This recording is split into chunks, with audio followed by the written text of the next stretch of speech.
What's up, YouTube? It's James the Blue Engine. Well, the Cleveland Browns just hired a new head coach. His name is Todd Monken, and was hired by the team on January 28th. Prior to his head coaching job, he was the offensive coordinator for the Ravens from 2023 to 2025, and was a head coach at Southern Miss from 2013 to 2015, and compiled a 13-25 all-time record. And he will replace Kevin Stefanski, who went on to be hired by the Atlanta Falcons 13 days earlier. So the only two teams that have head coaching vacancies are the Arizona Cardinals and the Las Vegas Raiders, who both fired their head coaches the day after their regular season ended. And both teams finished the 2025 regular season with 3-14 finishes, and last place in the NFC West and the AFC West respectively. Although if it wasn't for the Cardinals upsetting the Cowboys, the Cardinals would have finished on a 15-game losing streak and have a 2-15 record. So yeah, their head coaches during last season were, for the Cardinals had the guy who is now the Packers defensive coordinator, and the Raiders had Pete Carroll, who was a longtime head coach of the Seattle Seahawks. However, we do have something that's a little concerning. After being hired by the Pittsburgh Steelers, former Packers head coach Mike McCarthy hired other former Packers coaches to his staff. You see, Mike McCarthy was hired by the Steelers just this past Saturday, and Aaron Rodgers sobbed when Mike Tomlin announced that he was stepping down as a coach after the Steelers losing in the wildcard round. But those tears could be turning into joyful tears now that him and McCarthy might be reuniting with each other.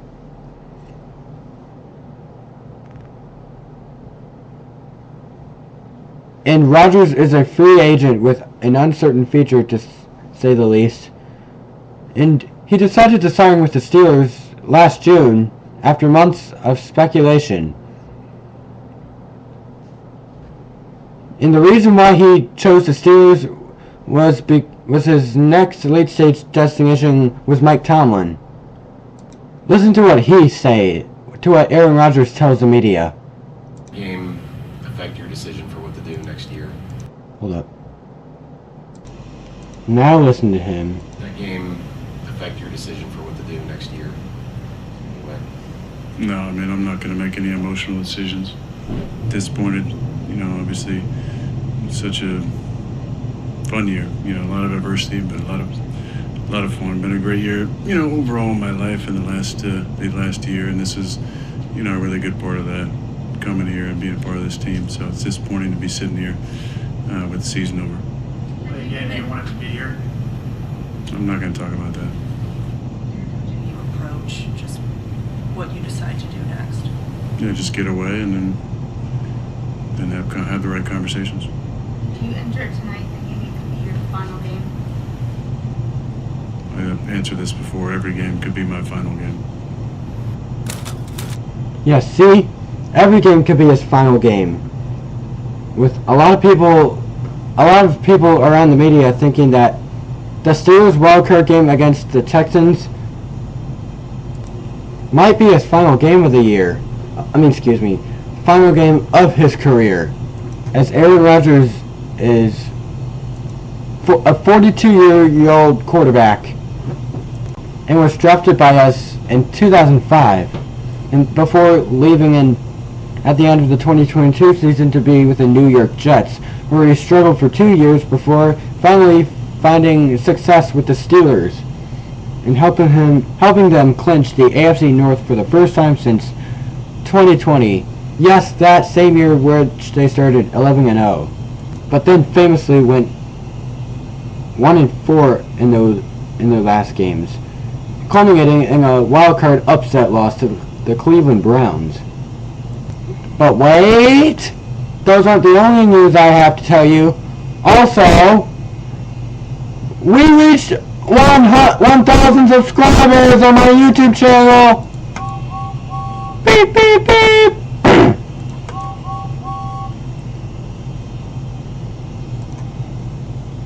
Yes! This is the moment I've been waiting for. And I'm sure you guys have been waiting for it too. So the main reason why I'm not getting that much subscribers is because how long some of my videos are. And that's okay. A lot of YouTube channels have longer videos than I do. And one last thing I'm gonna tell you. Super Bowl 60 is coming up February 8th.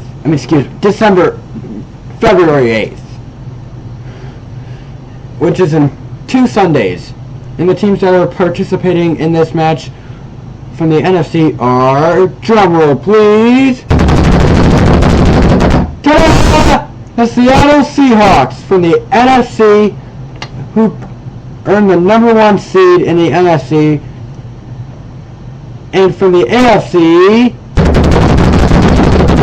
ta-da! It's the New England Patriots! Yeah, about these two teams, the Seahawks finished last season with a 10-7 record and missed the playoffs for the second straight year. But that changed when they signed former then Vikings quarterback Sam Darnold to be with them during the offseason.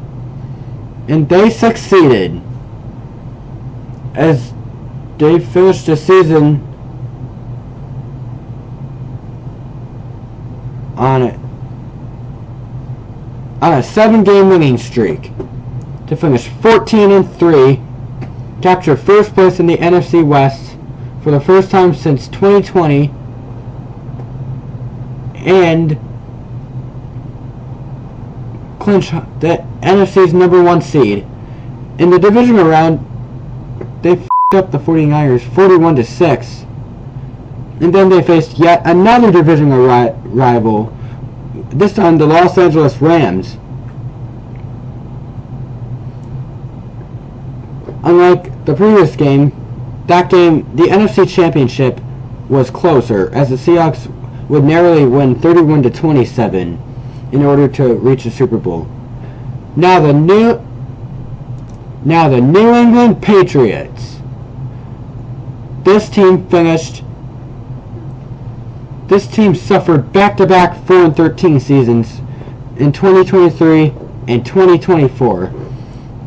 The first of which was their final season under their longtime head coach Bill Belichick, as he went on to become the head coach for the North Carolina Tar Heels. Then 2024 was not even better for the Pats, as they hired former player Gerard Mayo, and he led them to the same record as the last season.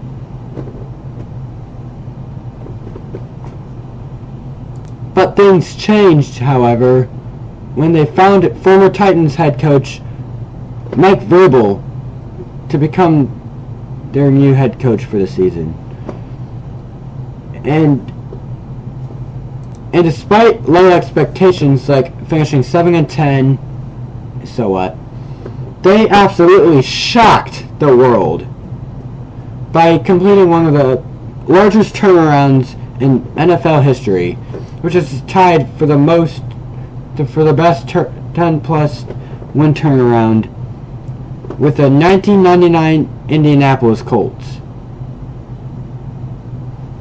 who finished 3-13 in 1997 and 1998, and then 13-3 in 1999.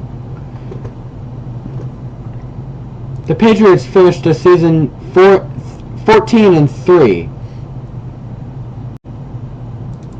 and finished 5-1 against their AFC East division. And with their Week 18 season-ending victory over the Miami Dolphins, they finished tied with the Denver Broncos at 14-3 for the best record in the AFC. But unfortunately, Denver ultimately won the common opponent's tiebreaker because they swept the Raiders, which is the same team that upset the Patriots in their Week 1 matchup.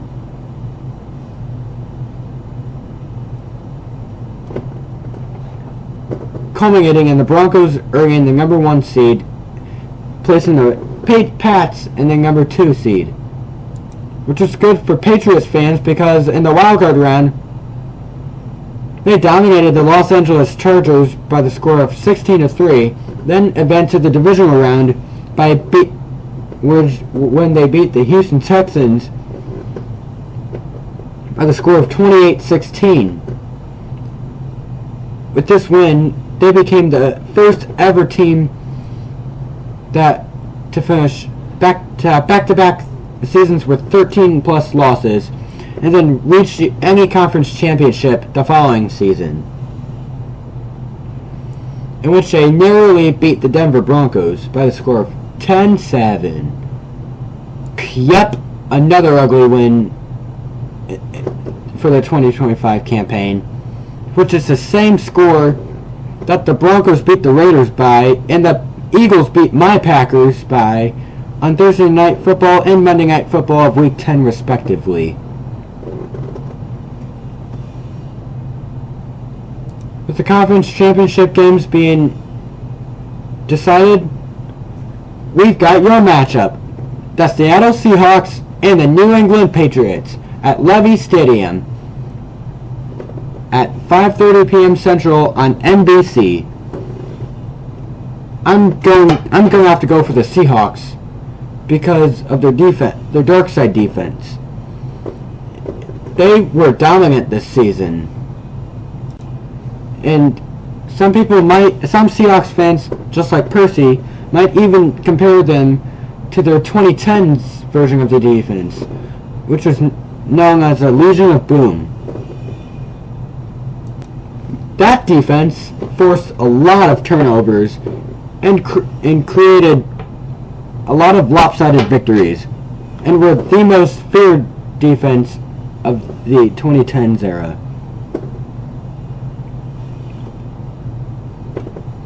This Legion of Boom group was led by Richard Sherman, who is a cornerback, safety D's Cam Chancellor and Earl Thomas, and